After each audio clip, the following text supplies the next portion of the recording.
Now that we have developed all of the derivative rules, we're going to look in the next couple of videos at some applications of the derivative, starting with this one on related rates.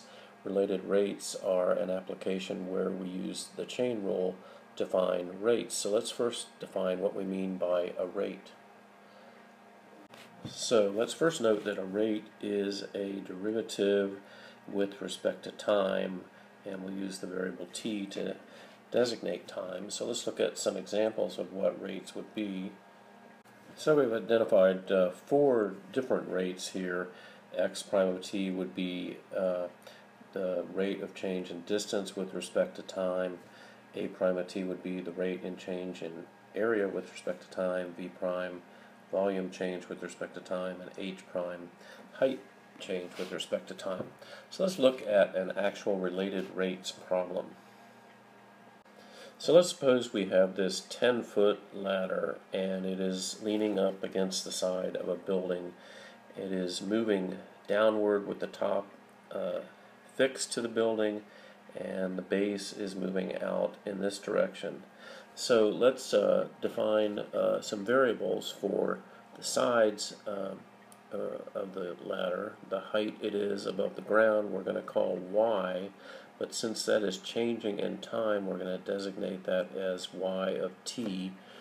This distance the ladder is away from the wall on the ground we're going to call x, but since that's also changing in time, we're going to designate that as x of t. Now let's write an equation representing these 3 sides of the triangle. So if the top of the ladder stays against the wall and the base stays on the ground, this triangle is a right triangle, so there's a Pythagorean relationship between the sides x of t, y of t, and the hypotenuse 10, which we have here. Now, notice that we can differentiate this equation, and we can differentiate this equation coming from the Pythagorean relationship between the sides by using the chain rule. So if we differentiate the first term, we get 2 x of t power reduces to 1, and then we multiply by x prime of t, and the second term we bring down the 2, the new power is 1, y of t stays inside, multiply by y prime of t,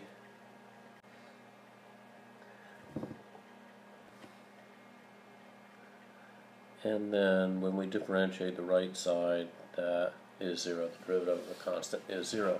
So notice that we have something that probably looks a little strange to you at this point. We have x prime of t and y prime of t. And those 2 entities, those 2 expressions, are actually rates. So we placed those 2 rates, y prime of t and x prime of t, where they should go. Y prime of t represents the rate at which the ladder is sliding down the wall, and x prime of t represents the rate at which the base of the ladder is moving away from the wall. So suppose we are given that the ladder is sliding down the wall at 2 feet per second, which is pretty slow. Notice we use a negative number there.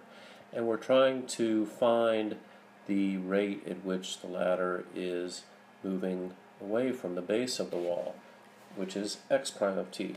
And so what we do is use the fact that we, through this equation, actually know the relationship between the rates.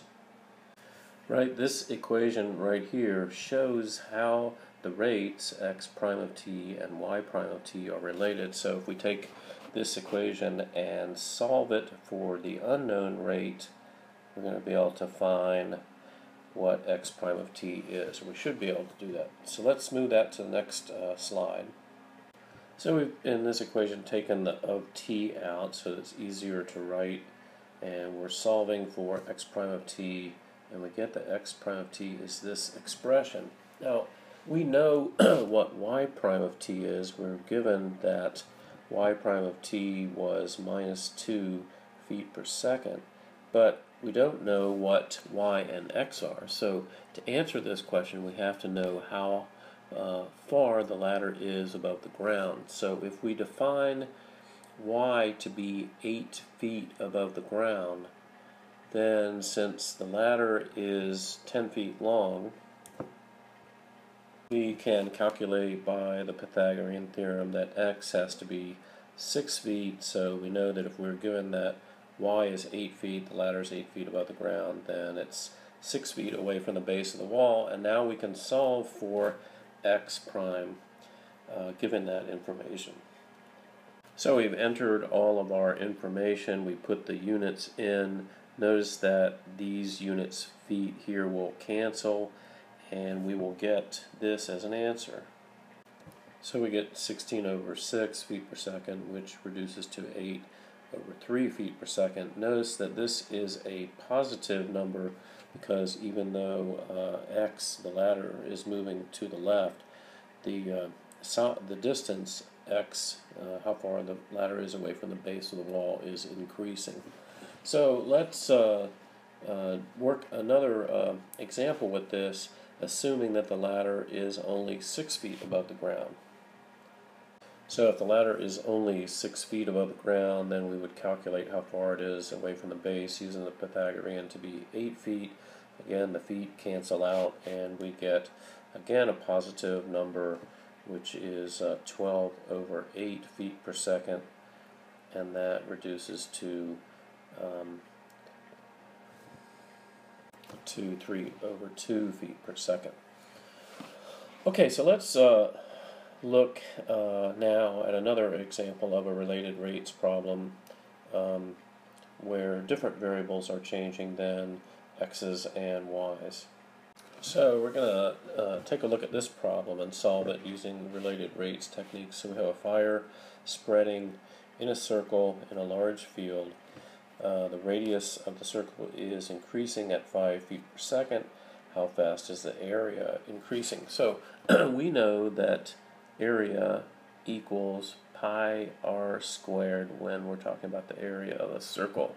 We want to change that formula into one that is useful for us in this section, or in this problem, noting that both of the variables are changing in time. So we write a as a of t and r as r of t.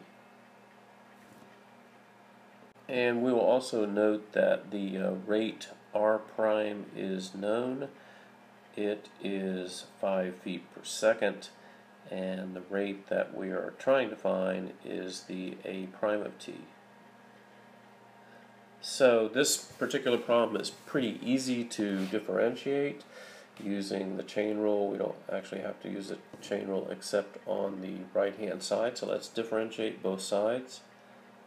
So we see that it was easy to solve for a prime of t, and we, however, notice that we have a problem. We don't know what r of t is, which is necessary to solve for a prime of t. So we have to note how big the radius is when we're asking the question, how fast is the area increasing?